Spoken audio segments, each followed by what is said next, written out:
and I met Americans for the first time in my life. He was exactly the same what I learned in Korea, like big nose, and like white tall. When I learned about United States in North Korea, so there was even game that like kill Americans, and I was so passionate about that game.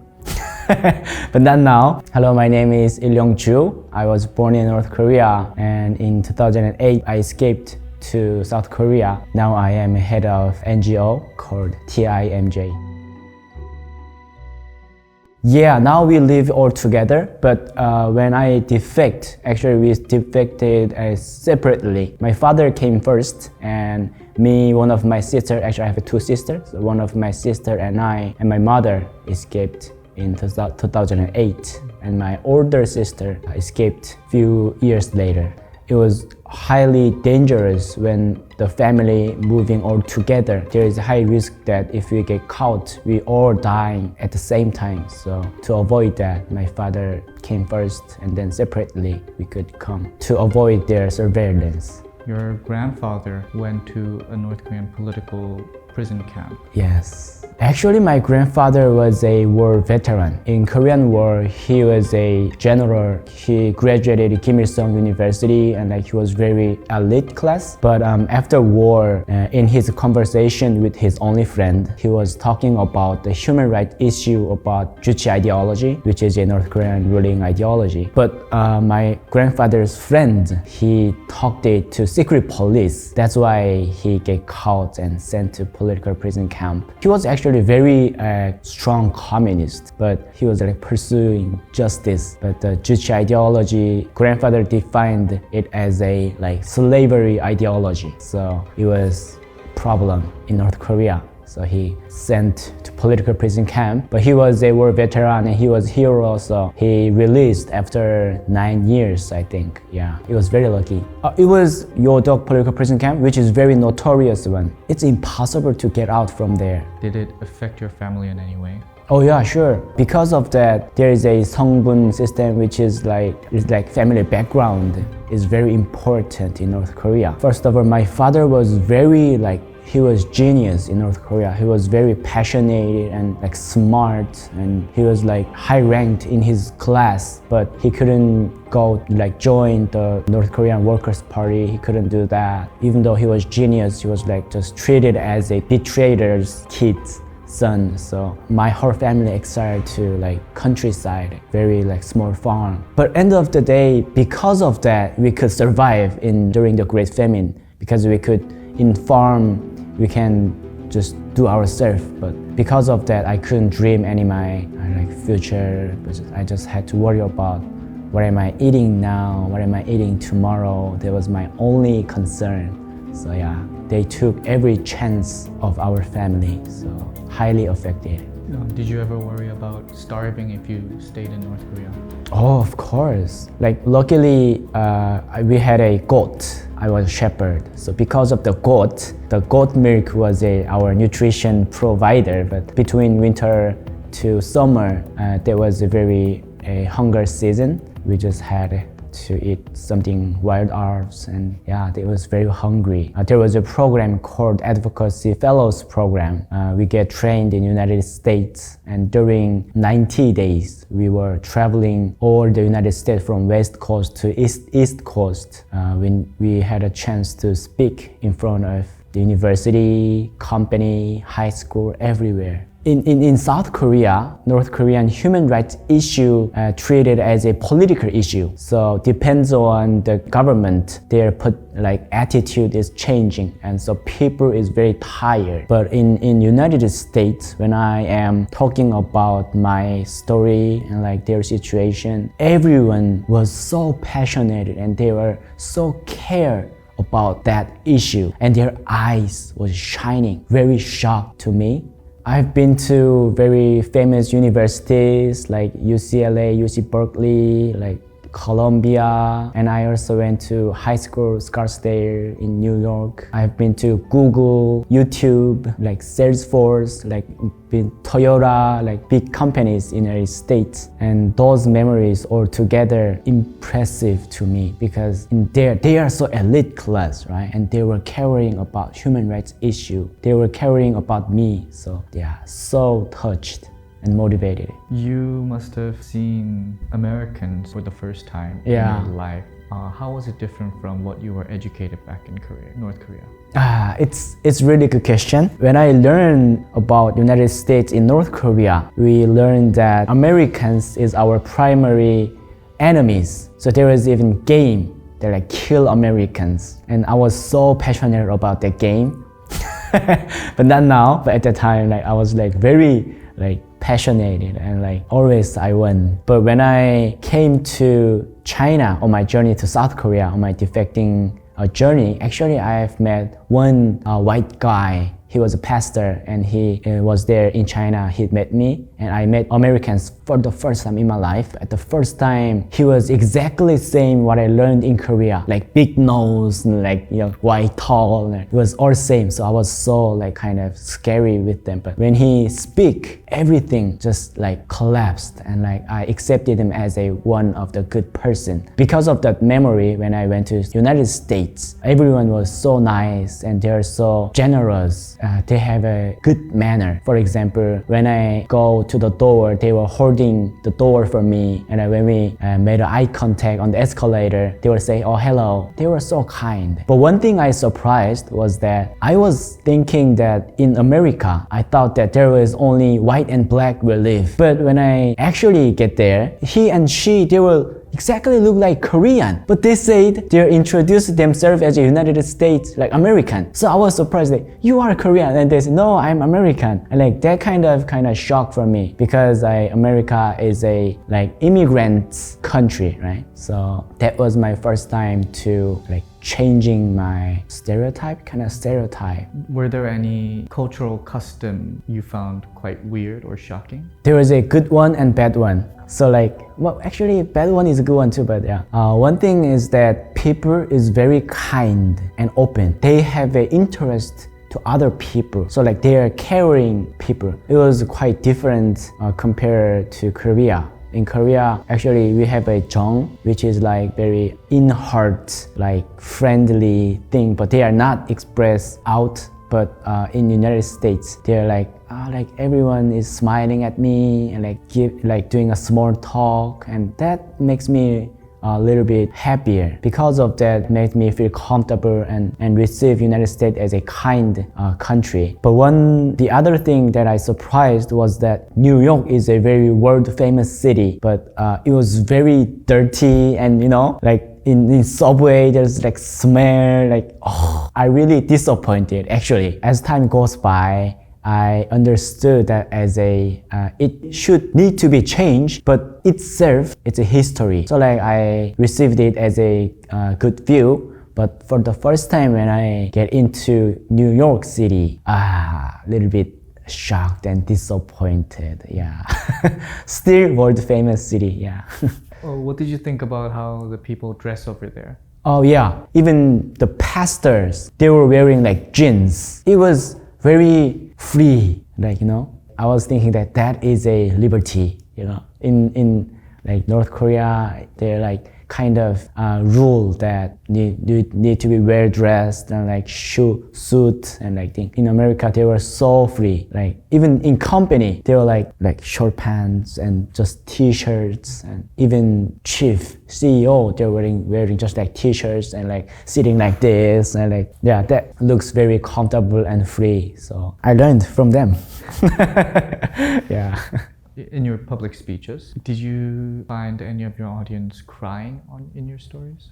Of course, when I give a speech in front of them, I don't know, maybe like almost half of them were crying. They were actually hearing my story, so yeah. The reality in North Korea, for example, I still remember the one young girl, maybe she was like 9 to 10 age, on the marketplace. I was sitting next to her and I was watching that. She was actually a beggar. Right next to her, one woman was eating noodles and she was actually begging her that don't split the soup and just can I drink that one. But the woman just split it on the street and that young girl jumped on the ground and just picking a piece of noodles on the ground and she was eating that. When I saw her, it was very, I don't know, I felt very various feelings at the time, but still have an image of her. And I shared this kind of reality to them.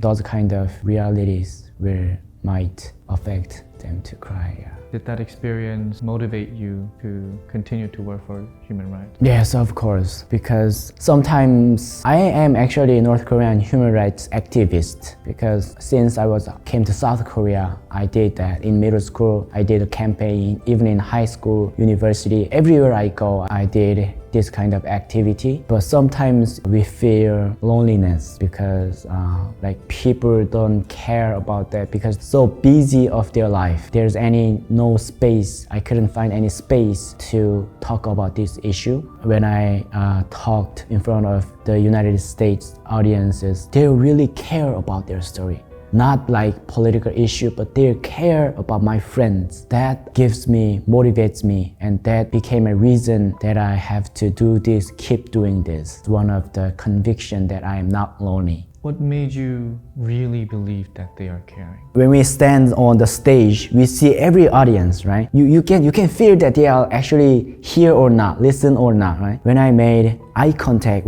each of them, and their eyes was like shiny. Yeah, they were really staring at me and their eyes was like wet and their eyes tells me that I care you. Many South Korean citizens, friends, people, they really care about me. But the other side, people, when I talk about North Korean issue, they were like something was blocking us. I feel like some transparent war is like between us because when I started to talk about North Korean issue, they were like starting like, oh, this issue again. Like I've heard this so many times, like, you know, that kind of talked too much about that issue. So people were tired about that issue. So, but in the United States, it was much different. Do you feel that there are any stereotypes about North Koreans? Yeah, one of the common stereotype is that when people think about North Korea, their first impression is nuclear weapon, Kim Jong-un, and famine. I say this is a stereotype because of these three issues. People are losing their chance to see real people's life in North Korea. Even you can searching on Google, if you type North Korea and then enter and see the images, like more than 80%. It's a Kim Jong-un's image and nuclear weapons image. Barely there is a like people's image. So I would say that is a common stereotype when people think about North Korea. But the reality is that North Korea is not Kim Jong-un, North Korea is not nuclear, North Korea is people in North Korea. That is real North Korea. So my point is also in there that, so I just wanted to let people know that when they think about North Korea, I want them to think about people first. Do you ever feel like the world doesn't care enough? Sometimes yes, because of course many people, they really care about people in North Korea, but commonly, people just think North Korea as one of the threats. So their main issue when they talk about North Korea is that they launched like 3 missiles, like they experimented some nuclear tests, like that is the main issue. But that is actually about your condition, right? I mean, like it's threatening your life. It's about you, not about North Korean people. I want them to care more about not that one real North Korea issue. So. You talked in front of hundreds of Americans on human rights issues. How did you go from there to the White House? I had also a chance to go speak with State Department members.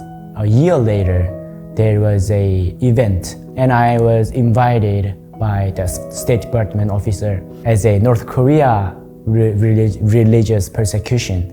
There was no any plan to meet president. They will give me 10 minutes to speak about the persecution in North Korea in front of the 1,000 world religious leaders. So I experienced very hard, even in plane. It was so scared, like nervous.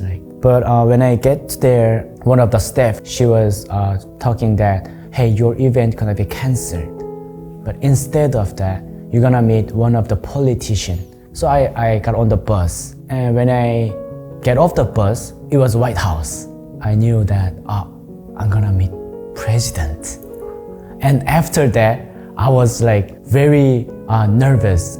Finally, President Donald Trump came and he was doing press release. And it was done. And he was trying to go out. But fortunately, the helicopter was delayed, like 15 minutes. So I was thinking that if I'm not going to testify at here, I'm gonna regret all my life. So I stretched my hands and I said that, hey, Mr. President, I am a North Korean defector. As a defector, can I say one word? And President said, go ahead. Thank you. Can I say one more guys? Yes, please, go ahead. Thank you very much for your Thank you. Thank you. I'm Il-Lyong from North Korea. First I want to say really thank you. And then my aunt, all of my aunt's family, and my cousin's whole family were executed because of their sharing gospel. Those kind of things are happening in North Korea I'll bring that up. So yeah. I understand exactly Yeah. what you're saying. I'll bring it up. Thank you. Yes, please. Now, I wish I would be more well prepared for that, but it was very sudden event, so yeah. I want to ask you what you were feeling at this very moment.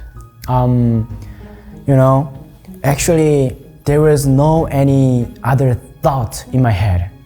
Only my goal was that I have to speak out instead of the people in North Korea right here, right now. The only goal was that I have to say. Like that's the only thing I remember. And that leads me to stretch hand. That idea, that thing made me spoke. And like, not me, when president doing handshake with me, I was like, no more power in my hand. So I was like this. He was like, so yeah, I only was focused on, I have to say. That was the only thing I remember, yeah. Do you remember how Donald Trump replied? Yeah, he said that he will bring that issue to Kim Jong-un. If you could have another chance at it, would you say anything differently? Yeah, right after the event, I was regret that if I have a chance again, I would ask him, would you hug me, like representing all North Korean people? So like, would you hug North Korean people? Like, so that means he is hugging North Korean people. And I'm so like, regret that why I couldn't think about this at that moment. Because it was, at that time, it was very good chance, like there was a summit between President Trump and Kim Jong-un, like if he hugging North Korean people, like it is really like good issue, I should have to do that at the moment, but yeah. Do you think he would have done it? He would. I don't know about him personally, but when I met him, he was different than the media showed about him. He was very like generous, and he was very kind, and very soft. But his image is like Goliath, right?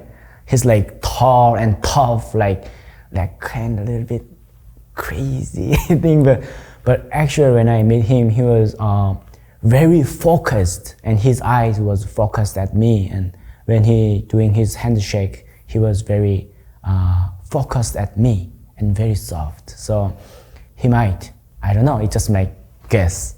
And do you ever talk with your friends about your experience of meeting Donald Trump? When they ask about that, I just told them, but I didn't speak up first. I met him not because I am like smart and I'm like, not because of my skill. I met him because of the people in North Korea. So that means it's actually a sad one, you know? The North Korea, I don't know, it's hard to explain. It should not happen. Because if the persecution is not exist in North Korea, I would not meet Donald Trump. There would be no any chance and no reason to meet him. But because of the people are under persecution, that I had to do that. I actually not proud of that situation. Kind of painful and at the same time very grateful memory for me to that event. I'm not going to like advertise this event to people, yes. Going into the White House, weren't you scared at all about all the level of security? If I focus one thing, I cannot think any other thing. So at that time, two strong feeling was in me. One, anger. Two, mission. It's like nervous. I was angry that no matter how famous the politician is he gonna better than thousands leaders? What am I gonna say? I have to say, but what am I gonna say? That true feeling was like controlling me and grabbed my all attention. So actually, I cannot remember any security process, any other thing. People, they were like telling the story about their room, like stuff, but I cannot remember anything. I was like, what am I gonna say? What am I gonna say? So, yeah. But if I had a chance, again, I'm gonna focus what they are saying. Because I really wonder their story and the room. But I was talking about my family, my relatives' story. All of my aunt family are there now in political prison camp because my aunt, actually grandfather-in-law, I was talking about father-in-law, but grandfather-in-law was a Christian. That was the only reason the whole family sent to political prison camp. But they were so good people in my aunt's village. Everyone agreed that she is good. Even in very hard situation, when she have some income, she gonna cut half of them, gave that to orphanage and to like some poor people. But because of that, they just vanished. One of my relatives' family are executed because they were sharing gospel. That persecution is still happening inside North Korea, even though that kind of persecution, people still keep their faith in North Korea and they are praying for South Korea. I still remember that former President Park Geun-hye was under impeachment in South Korea. Was very, very messy situation, right? On Sunday morning, 3 North Korean underground church members gathered together and they sent their spot to me and they say we are praying for South Korea now. That is very strong faith, right? Because they could die. They are not praying for themselves, they're praying for South Korea. So I just wanted to let world know that North Korea, of course, is under persecution and they are in hard situation, but people is trying to survive, trying to speak out, trying to stand up. I just want let the world know about that kind of people. So I tried to share that, but it was very limited time and my English was very short. Yeah, if I could speak in Korean with Donald Trump, I would say more accurately, but yeah. Do you know how your aunt is doing? No, I've tried to reach out to them. We don't know exact location, but they might be there because some people testified their position. Is execution a common way to punish religious prisoners? Yeah, there is a 2 primary execution issue. They have to do like execution or sent to political prison camp. One is about religion. Second is about people who try to go to South Korea. Two primary reasons for execution. Now, of course, many people knows that North Korea Juche ideology is like one of the, it's like a religion. It's very similar to Christianity. The story and everything is same. So like if you erase God in Bible and put Kim Jong-un name on there, that is Juche ideology. That's why North Korean government strongly doing their persecution to Christians. When people hear about gospel and know about the story of Bible, they will know that North Korea government copied that Bible. And that means they are losing their justification. Were many North Koreans around you religious before you defected? Yes. I didn't know about Christianity in North Korea, but I've heard FEBC radio broadcasting, which is South Korea Christian broadcast. Also, my grandfather talked about the Christmas tree. Every Christmas season in my house, there was a Christmas tree. But now it's more like expanded because in market, the Bible is selling, of course, undergroundly. The Bible is selling, referred as a fortune book. Even there's a funny story, funny but sad story. One of the doctor met a patient. He is impossible to cure.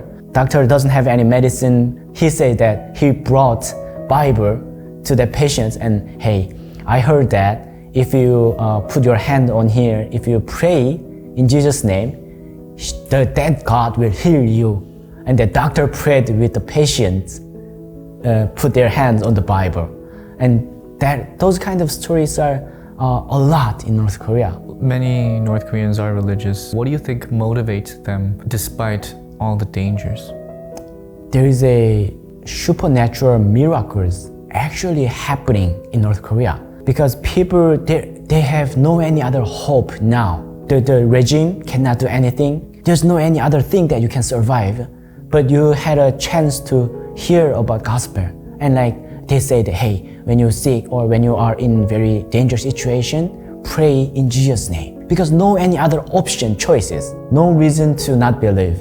In my case, it was actually same. On my defection day, to reach that border, I have to pass 3 border guard posts. But we didn't have any bribery money, but we have to cross here. When we get closer to that post guard, suddenly, it was very sunny day, but it rained a lot. So the soldiers were very distracted by that, and we could pass the post. And when we passed, rain stopped. And when we approached the second one, it happened again. And third one happened again. So we could pass 3 post guards without any permission, without any bribery money. And like those kind of miracles make people believe, I think, yeah. I was born in very countryside, poor family. My village was very small town. There was only 30 households were living in there. We have a really fresh water. When I swam on there, you can just drink resting on the flat rocks at night. So me, 2 of my sisters will just lie down on the trees and watching the Milky Way sky, and it's very calm because no any car, electricity. Of course, there was hunger. Of course, there was a surveillance. But as a young kid's memory, my hometown is very peaceful and well-preserved nature. But if you go to city, many people died in city because if the market is not activated, there's no any other way to get their food income. If your country not provide you, you're gonna die. But in countryside, we can survive because we do farm, go to mountain, and hunting wild animals. So when you have $1, you can buy 3 kilograms of corn, and that you can live a day with $1, like more than a day. That means you have $1,000. You can survive 3 years. If you go out 1 meal, that means it's like your daily income. The one North Korean worker, his income is $4. For a month? For a year. $4. So it's a 5,000 won in South Korean won, South Korean currency. So that means if you have a dollar, it's very a lot. But in their actual life, you can live a day without starvation if you have a dollar. There's no any income from the government. So they live by themselves from the market. The market, there is a various level of people. The market produces the class. So when people is smart, like they're getting a lot of money, and we call them 돈주, which is a rich man, like elite class with the money was made of by the market. If you try, it's like early market system, early capitalism system. If you try, start with exchange. And if you have a little money, go to other region and buy some cheap stuff and selling with other region. Start with that. As time goes by, when you get money, you are doing money exchange job. That makes money in North Korea too. So and of course you need a power with the secret police too. So make a connection, corruption, and that things makes you rich. By money exchange, do you mean money loaning? Yeah, right. Money loaning and also actual money exchange. You bring Chinese yuan and exchange with North Korean won, and those kind of. It's like there is a two economic system. One is a socialism planned economy, which is North Korean government trying to control, and there is a capitalism market economy. But most of the people are living with this system. So the socialism system is actually stopped their engine. And the actual economic engine is a capitalist market system engine is moving North Korea. After a great famine, 3 million died by starvation. And after that, North Korean people went out to the street with their livestock and they started with exchange. It made a great market system in North Korea. So now more than 80% they are living with market, not by the regime. So if you live in the city, the market is very well developed. So now I would say if you are a farmer living in rural area, if you are smart, go to city, because through the market you can make money, you can be rich. Very early capitalism system is built in North Korea. So now the city is you can survive.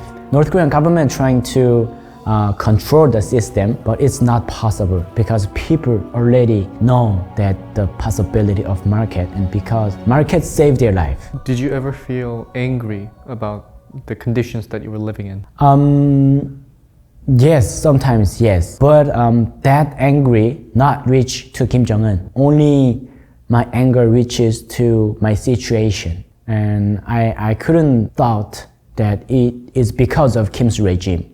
I was thought that it's because of a corrupted politician, not Kim Jong-un, but politicians. It was very rarely I could think about that. Most of my life, I couldn't think about that issue. Only my concern was that what am I gonna eat today? What am I gonna eat tomorrow? That is a very big portion of my think. Many of North Korean citizens, they eat corn rice. Smash the corn and make it as a rice, and then corn, rice, and potato. That is a normal class food. And when you go upper class, the white rice portion is higher. It depends on the season. In autumn season, you can eat 3 times a day. But in spring, maybe 1 time, or it depends on the season and how did you save your rice in autumn season. Really depends on the situation. In my family, we didn't have experienced that much hungry because my father go to rich man's house and borrow some rice and paid back in the autumn season. And my father tried very hard, and that's because of that I could survive. And when we get to South Korea, we actually paid back everything. We sent the money to them. It's actually huge money to them, but we paid back all. How can you be sure that that money ended up in his hands? We can check. So of course, it's not officially, but undergroundly, there is a broker, the people who carry that money and go to that exact person. And sometimes we receive their voice memo, or we can make a phone call. It's illegal in North Korea, but we can do that. We used to do that with the North Korean currency, But these days, North Korean citizens doesn't trust North Korean won anymore because of there was a big currency revaluation in North Korea 2009. It was failed. So they are using daily money as a Chinese yuan, and they are saving their money with US dollar. So US dollar is like a gold in North Korea. So normally we send that money with the Chinese yuan. So if you trying to send the money to specific person in North Korea, you don't have to go there these days. You just send the money to China. The Chinese man calling North Korean 돈주, which is a rich man, give someone like $1,000. And end of the year, they just erase it. So like the actual money is not transferring, but it's like banking system, you know? So like underground human banking system is built in North Korea. So like the actual economic engine is people and market. That's why government trying to keep controlling the market. Kim Jong-un's North Korean government getting smart, and they allowing people using market.